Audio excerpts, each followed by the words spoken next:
നമസ്കാരം, ഞാൻ RJ അയ്യർ, ഹരിചന്ദന മഠം. ചോദ്യം എങ്ങനെയാണ്, പൊങ്കാല ഇട്ട ശേഷം ഭക്ഷണം കഴിക്കാമോ എന്നുള്ളതാണ്. പൊങ്കാല ഇടുന്നതിന് മുമ്പ് ഭക്ഷണം കഴിക്കുന്ന ശീലം സാധാരണ ഭക്തജനങ്ങൾക്കില്ല.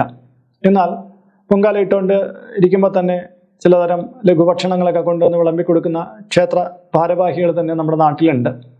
പൊങ്കാല ഒന്ന് തിളയ്ക്കുന്നതിന് മുമ്പ് തന്നെ അവിടെ ഭക്ഷണം കൊടുക്കും, പോയി മേടിച്ചുകൊണ്ട് വരും, കഴിക്കും, പിന്നെ പൊങ്കാല ഇളക്കും, അങ്ങനെയൊക്കെയുള്ള കാര്യങ്ങൾ ചെയ്യുന്നുണ്ട്. അതൊക്കെ തെറ്റായിട്ടുള്ള പ്രവണതയാണ്.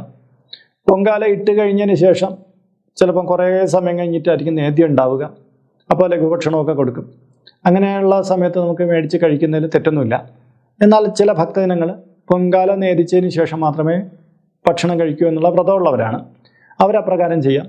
നിങ്ങൾ ഇപ്പം പൊങ്കാല ഇട്ട് വെച്ചു, ഇനി 3 മണിക്ക് അടുത്ത് നേദ്യം ഉള്ളൂ എന്നൊരു ക്ഷേത്രത്തിലുണ്ടെങ്കിൽ നിങ്ങൾക്ക് ഉച്ചഭക്ഷണം കഴിക്കാൻ അവിടെ അറേഞ്ച് ചെയ്തിട്ടുണ്ടെങ്കിൽ, അല്ലെങ്കിൽ നിങ്ങൾ കൊണ്ടുപോയിട്ടുണ്ടെങ്കിൽ നിങ്ങൾക്ക് ആ രീതിയിൽ ഭക്ഷണം കഴിക്കാവുന്നതാണ്. പക്ഷെ ഒന്നറിയേണ്ടത്, നിയർലി തൊട്ടടുത്ത് തന്നെ ഒരു 10 മണിക്ക് 10:30ക്ക് പൊങ്കാല തീർന്നു, പിന്നെ 11 മണിക്കോ 11:30ക്കുള്ളിൽ പൊങ്കാല നേദ്യം ഉണ്ടാവും.